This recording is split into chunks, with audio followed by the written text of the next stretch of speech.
Hey, everybody. Welcome back to BBCG and Friends. And I'm happy to have a gentleman who has one of my favorite Twitter handles out there, Blind Mike Quivers, aka Pat. Pat, how are you Hey, today? I'm great, thank you. How are you? Doing great. Uh, Good. getting ready for unfortunately more snow, but that's what it is. Thanks for doing this. I always appreciate speaking to all the Minifans, and I've been anxious to have a conversation with you. I know because I know you're a kind of a '70s '80s guy, which is what I am. So it'll be a good fit for me, and hopefully for everybody. So I wanted to ask you, Pat, as I start all my conversations, what were you listening to as a kid? Were you influenced by your folks? Were you influenced by older brothers or sisters? Tell me a little bit of your story as a youngster, Sure, musically. yeah. Yeah, I certainly wasn't influenced by my parents. They had me late in life, and um, it was more so my sister. My brother was 11 years older than me, so we had a big divide. But yeah, it was my sister and kids in the neighborhood actually got me into music. I was listening to the I think I started with Kiss was my Okay, first, and that was the first album I bought with my own money. I bought Destroyer, and it was 1976. it's a good Um, place to start. yeah, it was great. And from there, I moved on to I became a big Kansas fan, and I don't know why. That one was odd, but yeah, I not to denigrate, but I would agree with you. I don't know why you became a Kansas fan either. I don't know. Um, and then I gravitated I got into Leonard Skinner after the plane crash. I got Hmm. into I dove deep into the Who, but it was after Keith Moon had passed away. Um, yeah, so those were my ACDC, all What that what stuff. was what was your sister listening to, and was there anything that she was listening to kind of did it resonate with you? She was a big Hot fan, Okay. and when disco came along, she loved disco. But she liked Foreigner, so I mean that kind of got me listening to them. But yeah, and my brother, I mean, to his credit, he was a big Beatles fan, and they were long broken up after I had Sure. really gotten into music. But so I got some of the '60s influence from him. But yeah, Okay. Um, so I love a lot of these bands you mentioned. I've always loved Leonard Skinner, and I got into them same after the plane crash. I just love that southern rock oh yeah, sound, and the Who is one of my favorites. And I don't know if you feel this way, Pat, but I kind of feel as time has gone on, they've let me back up. When I was a kid, it was like the Beatles, the Stones, and the Who. correct. We're kind of like the some folks would say Zeppelin, but those three always seem to be at the top of most people's rankings, and I kind of feel they've fallen off. Do you get that sense as well over the years?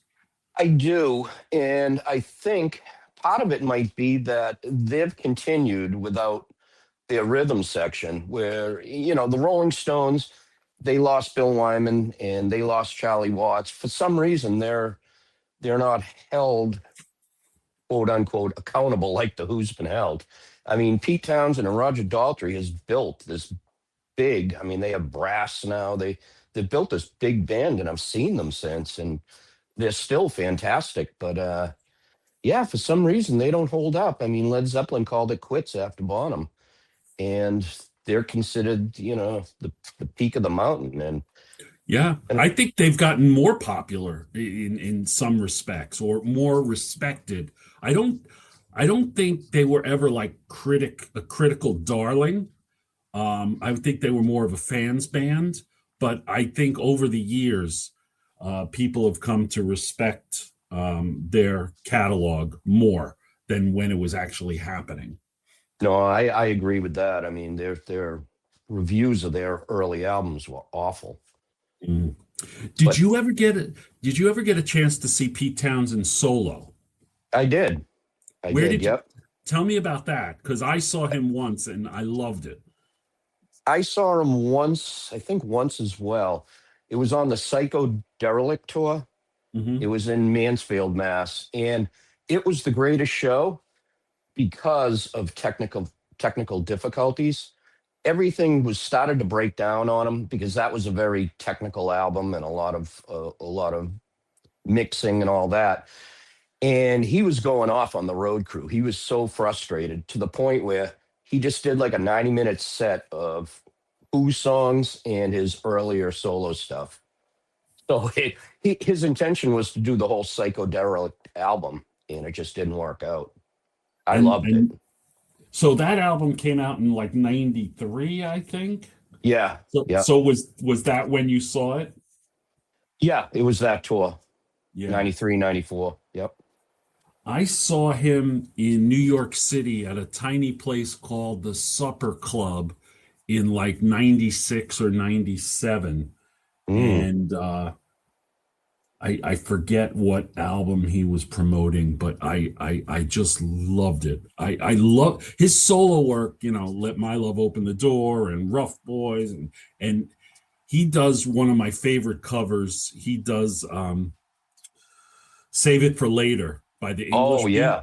Yep. which which is, first of all, I love the English Beat, and I've always loved that song. But Townsend's version has always resonated with me. And recently, Eddie Vedder has done a cover of Oh, "Save It for wow. Later," which I don't know if you watch. What's the show on FX with the guy who did who was Springsteen, the Bear, his show, The Bear. Oh, okay. They played that version, I think, in season two, Eddie Vedder's version. So I just love Townsend. I saw the Who in '89. I think that Oh, was the only time I saw the Who. That was, on one of their endless farewell three, tours. yeah, another farewell tour with the first one, which was 1982, right? Yes. Um, Yep. so and this year they were still saying goodbye. So Yeah. uh, Yeah. The longest unbelievable. goodbye. The Yes, it the Who and really is. Kiss, they have a hard time saying goodbye. Right. But Uh, they're kind of done now, right? Kiss. Kiss, yeah. Well, officially, we'll see what happens next week. But I saw the Who on that tour as well. They were In great. '89. Yeah. Yeah, they were great. Yeah. I'm trying to remember where it was. It was either the Garden or it was maybe Giant Stadium. I'm drawing a blank now. That year was a big year for me because that was the first, '89 was when the Stones got back together with Steel Yes. Wheels. Yep. So I saw the Stones at Shea Stadium. I'm dating myself now. Wow. And Living Color opened for them. Yes. Yep. So that was amazing. Then also that year, McCartney toured for the first time in forever, and I Oh, saw that's him right. at the Garden, and then I saw the Who. So like I saw the big three. That's that year, which was pretty amazing. I And saw all of them as well that year. That's funny. mm, yeah, so you must have seen them like Boston Garden or I saw Foxborough. the Who at Foxborough Stadium. I saw the Stones at Foxborough Stadium and McCartney and Worcester Centrum. Oh, okay, Yeah. yeah. Um, Yeah, and amazing, Pat, that how many years ago is that? It was 36 years ago, and Jeez. they're I know. all they even the last year they all toured. It's incredible. Nobody saw that coming. No, well, again, I remember there was an article. Pete Townsend wrote like an essay in Rolling Stone. It was like in 1982 or '83, and the essay was basically Mick Jagger turned 40. And that we're all approaching the end of this, and Yeah. it's unbelievable. It's funny that for years Townsend had claimed that they were still touring because to support John Entwistle, but Entwistle's been gone now for what? Got to be 20, 20 years, I close think to it's it. about 20 years. Yeah. And I don't know what's going on with Daltrey, but they're still touring. So Yeah, well, I mean, again, they claim that this last run was the end, but Daltrey really, as I understand it, has kind of or took over kind of the business of the Who, and Townsend was kind of just going along for the ride, which is yeah, surprising. Historically, right? You always had the impression that Townsend kind of led the whole thing, and but apparently Daltrey did. So you mentioned uh, your first album was Kiss and the Destroyer album. What was your first concert, Pat? my first concert was November 8th, 1980. It was at the old Boston Garden. It was Kansas. They were Oh, touring their Audio Visions album, okay, and the opener was Molly Hatchet. look at that. Yeah, I mean that's an odd pairing, but yeah, it was Molly Hatchet. They had just replaced Danny Joe Brown as the lead singer with Jimmy Farrar, and they were touring the Beating the Odds album. Mm. Um, so in night Dust in the Wind, when was that big hit? Was that That was, 77, 78? I think it was 77. It was on the Point of No Return album. Yeah. Okay. And what was the other song of Kansas's that was a hit? Do you remember? Carry on, Yeah, My oh my, Wayward Son. Yeah. yes, yes. Oi, that was tough. It was the only prog rock band I ever got into, and Oh, really? Yeah, yeah, yeah, yeah. yeah. I've spent a little time with Yes over the years, and Okay. very little with early Genesis. I obviously, and I've talked about this. I like the Phil Collins Genesis years more than the Peter Gabriel when they became more poppy. Um, Yeah. it's funny that Kansas was big enough to be playing the Garden, but I know. they were, yeah. They were. And do you still go to concerts? Uh Sparingly. I really pick and choose now. What was your Um most recent show? oh, it had to be Bob Dylan. I've seen him a bunch, and I'm a huge Dylan fan. And So this has come up over the course of the show. We've had, I remember Darren Cunningham was on early on the show, and he said the first time he saw Dylan, it was incredible, and he went back again, and he just couldn't stand it. And I saw him only once in Philadelphia, probably 7 or 8 years ago, and I kind of lean towards I don't get it. uh, couldn't understand, you know, yeah. you couldn't recognize songs. What's your kind of overall take with him Well, live? well, if you remember when he went electric in the '66 tour, if you've heard some of that, he's been doing what he's doing now since then. He's been taking his popular songs and rearranging them and twisting them. And I get it. People don't like it. I can't say I've ever seen a great Dylan show. I mean, I will admit that, but Yeah. I'll always go. I mean, the respect I have for this guy is through the roof. And Oh, it's unbelievable, the yeah. catalog and the songs, and I totally respect it. And by the way, shout out to the band who was his Oh, backup band on the '66 tour. if the band is my band, and I love the show you did. I think it was with Tim Ridgels on the last Oh, thank waltz. yeah. Oh Oh, my thank God, you. that was incredible. And yeah, my room here in the basement is covered with band lithographs and photos, and they're my band now. They're my adopted band. Love them. Uh, um, I grew up near Woodstock, so I've Oh, always had a affinity with those guys. So probably about 20 minutes away from Woodstock. So Wow. I've been yeah. up there. I saw Levon in his barn right before he passed. Oh my God, I'm so It's great. jealous. Oh, Oh, that's it's great. great. Yeah. So when was the last time you saw Dylan? Last time I saw Dylan was 2 years ago, I think.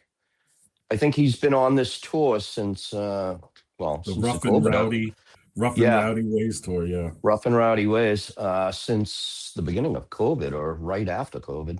Yeah. But, 21, I think. So, yeah, that's the last time I saw him. I am going to another show. I'm going to Jason Isbell in February. And I love him too as a songwriter. He's great. So do you like the drive-by truckers? I love the drive-by truckers till they kind of got too political from my liking. I loved them with Jason Isbell, and I saw him a Hmm. bunch with him. But kind of when he left, they took a turn that Yeah, I they wasn't. definitely lean left. Yeah. Yeah, yeah, Yeah. But they're a great, I think they're a great band. I haven't yeah. seen them yet. I need to try to get out and see them. Um, my my favorite kind of modern band is the Hold Steady, and they've toured with the Drive-By Truckers Oh, in the okay. past, which I would have, given an arm to see that. But Yeah, it's um, it's funny. It's funny when I saw Levon Helm, drive-by truck is open for him oh at, wow, at his place. at It was at great the barn, wow, at the oh barn. Yeah. cool. Where are you seeing Jason Isbell coming up? He is at the used to be called the Wang Center. Yep. I'm not sure what it's called anymore, but yeah, it's in the theater district in Boston. Hmm. What about Pat? Have you seen Springsteen? I have seen Springsteen 8 times, Wow. Okay. So and when was the first time, and when was the most recent? first time was great. It was in September of 1988 in Philadelphia. It was I worked for Reebok at the time, and they were sponsoring the Amnesty International Human Rights Now tour, Mhm. and on the bill was Tracy Chapman, Yeah. Sting, Peter Gabriel, and Springsteen solo. This was, I don't know if he had released Tunnel of Love yet. It was the The, same year. the Tunnel of Love tour was in '88, but the album came out in '87. Okay, so it had already been released, but so we had backstage passes, Oh and my God. yeah, and if you remember, Springsteen was still married to Julianne Phillips, but That's there were rumors that he was dating, his backup singer Patty. Patty, Yeah. Yeah. Yeah. and I took my girlfriend and we didn't see Springsteen, but we saw Patty walking through the crowd. And my girlfriend yelled, "Hey, are you Patty Scialfa?" And a swarm of media came over, and I'm like, that wasn't a good idea. And and it was on the news that night when we got back to the hotel about they made a big deal about, Patty and all that. But the show was incredible. Yeah. Um, show was incredible, yeah. Um, I kind of think, was the E Street Band there? Like I think he did a little bit of a solo thing, and then the E Street Band came out and played, or was that not? Did that not happen in Philly? You know what? I don't remember that because I know he did acoustic versions of Born to Run. I think he did, this is going back. I think he did a duet on the river with Sting. Yes, and Uh, yeah, I yeah. also think they probably did Every Breath You Take together. Yeah. Yeah. Yep. That sounds about right. Yeah. And they You and they know, all came out. They all came out at the end and sang "I Shall Be Released." Peter Gabriel, Tracy Chapman, Bruce, yeah, in Yusu Indoor was there. Yeah. that's right. In that era, Pat, Springsteen was singing Chimes of Freedom, the Oh Dylan yeah. song. Yep. Yeah. Um, it's funny, like, so that tour ended either in September or October of '88, and shortly thereafter, Bruce gave the E Street Band their walking papers for 10 years. Oh. Okay, But yeah. but legend has it that Sting was in Bruce's ear because Sting had broken up with the police, and Ooh, Sting was like, you should try this, it's going out on your own. You play with different people, and so the ooh. legend in the Springsteen community is Sting was a factor in the dissolving of the E Street Band in 1988, which we didn't I don't, like. I don't like that at all. No. But Um, yeah. So tell me, so obviously you've been to a ton of shows. Do you have like a memorable, besides Pete Townsend losing it in Mansfield, was there a memorable show that stands out, either, performance wise, or something happened at the show or during the show that stands out to you? oh, sure, I got a couple. I can do quick hits. Sure. Um, July 7th, '84. I actually saw I think they did 13 dates, but I saw Spinal Tap live at a small Okay. club in Boston. That was interesting. Wow. Uh, '96, Warren Zevon at the Paradise. It was such a small show that I actually sat on the stage while he was playing, and I love Zevon. That was great. That The- I didn't appreciate him enough when I was younger, and yeah. I'm just listening to him more and more these days. Just tremendous lyrics. Yeah, amazing. Oh, incredibly intelligent gentleman. He was great. Yeah. Um, I was at the first concert for Walden Woods, and the lineup there. And granted, they only did a couple songs each, other than Don Henley, but it was Don Henley, Glenn Fry. The first time I think they played together since 1980 when they broke up after the Long Run tour. Timothy B. Schmidt that night, he was there. Bob Seger, Bonnie Raitt, Arlo Guthrie, Mellencamp. And then you get into some actors: Dana Delaney, Katie Seagal, Don Johnson, Ed Begley Jr. All these people shared the stage. Oh, So Jackson Brown was there. Yep. where was that, and what year was that? That was April 25th of 1990. No, yeah, 1990. And that was at the Worcester Centrum. Okay. And that I was, Central.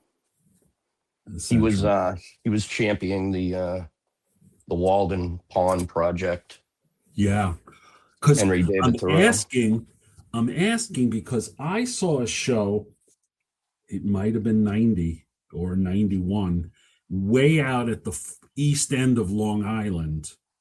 And it was for Walden Woods, but it Mm, was Henley, Billy Joel, and Paul Simon. And it was a Walden Woods benefit. But it was much smaller audience. It was like in a field. It was like oh, a, wow. yeah, yeah. So interesting. Yeah, because 1990, the Eagles didn't reunite for another 4 years. Yeah. Um, yeah, so that was the first time they played together, huh? That is, as far as I can tell, I don't remember Mhm. them ever, you know, either getting together again or before Oh, that. But okay. I have one more notable one. Yeah. I heard you reference, I think it was on your show, the Jimi Hendrix opening for the Monkees. Yes. Okay. In 1983, I went to a Moody Blues show, and opening for the Moody Blues, Yeah. Stevie Ray Vaughan on his first tour. Wow. That is And an incredible one. yeah, yeah. By the time the Blues got up there, they were getting booed off the stage. I would Everyone wanted more imagine. Stevie. It was crazy. I would imagine. Wow, that was 83. So that was, what was that big song the Moody Blues had? In my wildest Wildest dreams. Dreams. Yeah, Yeah. yeah, yeah, yeah. Um, Funny. That's actually kind of a similar story to the one I told on Mama Kay's show recently, where Bruce opened for Anne Murray, Oh yeah, I in heard that. 1974, Yeah, and like I don't. It was a Springsteen crowd. It was in Central Park, and um, I don't think she was booed off the stage, but I think that more than half the crowd left because Bruce had finished his show, yeah, and yeah, that's a weird combination as well. Yeah. yeah. Um, It's great. so I wanted to ask you, and this is my last question. Just curious, with KMS ending, have you picked up any new podcasts, or how are you kind of filling that time which we dedicated to KMS?